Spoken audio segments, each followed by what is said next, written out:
और ब्रेक के बाद रुख करते हैं अन्य खबरों का। देश की ऊर्जा जरूरतों को पूरा करने की दिशा में आज कोयला खदानों की वाणिज्यिक बिक्री के लिए नीलामी के 7वें दौर की शुरुआत हुई। रक्षा मंत्री राजनाथ सिंह ने नीलामी की शुरुआत की। 106 कोयला खदानों की नीलामी होनी है और इससे खनन क्षेत्र में लगभग 1 लाख रोजगार पैदा होने की संभावना है। देश में लगातार ऊर्जा की बढ़ती मांग को देखते हुए कोयला ब्लॉक के 7वें दौर की वाणिज्यिक नीलामी बुधवार से शुरू हुई। नीलामी के लिए कुल 106 कोयला ब्लॉक रखे गए हैं। 7वें दौर की नीलामी में उन 28 कोल ब्लॉकों को भी शामिल किया गया है जो छठे दौर की नीलामी में शामिल थे।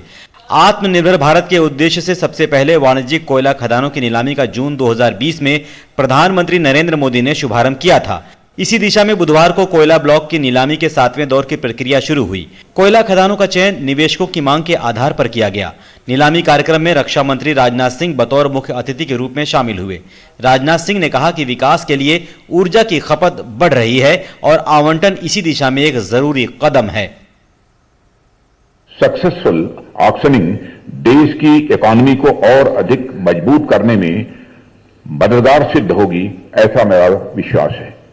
साथियों, हमारे देश की इकोनॉमी को मजबूत करने में कोल का एक मेजर कंट्रीब्यूशन है और इस देश की एनर्जी नीड्स का एक बड़ा हिस्सा कोयले से पूरा होता है और जब तक कोई cost effective environment friendly resource उपलब्ध नहीं होता है तब तक यह कोयला हमें ऊर्जावान बनाता रहेगा।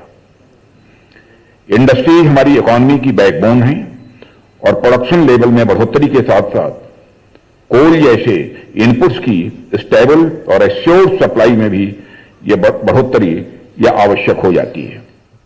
रक्षा मंत्री राजनाथ सिंह ने विकसित देशों पर निशाना साधते हुए कहा कि कोयले के बल पर विकास कर चुके देश अब कोयला पर प्रतिबंध लगाने की बात कर रहे हैं। उन्होंने कहा कि भारत ने विकास और पर्यावरण संतुलन पर हमेशा ध्यान दिया है।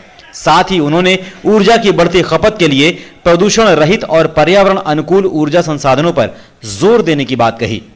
केंद्रीय कोयला खनन और संसदीय मामलों के मंत्री प्रहलाद जोशी ने कार्यक्रम की अध्यक्षता करते हुए कहा कि सरकार कोयला उत्पादन के लिए प्रोत्साहन दे रही है। साथ ही उन्होंने कहा देश 2025-26 तक कोयला का निर्यातक देश बन जाएगा।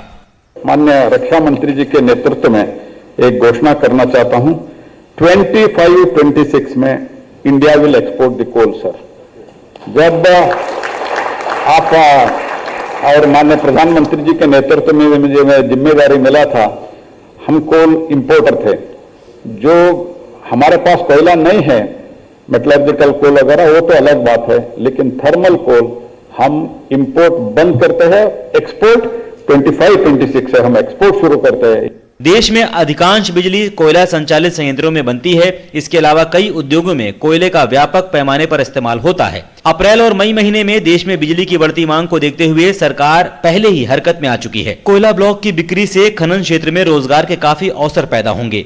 ऐसे में कोयला खदानों की नीलामी से सरकार को राजस्व मिलने के साथ साथ बड़े पैमाने पर रोजगार के अवसर सृजित होंगे और कल कारखानों की ऊर्जा जरूरतों को पूरा किया जा सकेगा। नंदिता डागर के साथ ब्यूरो रिपोर्ट, डीडी न्यूज।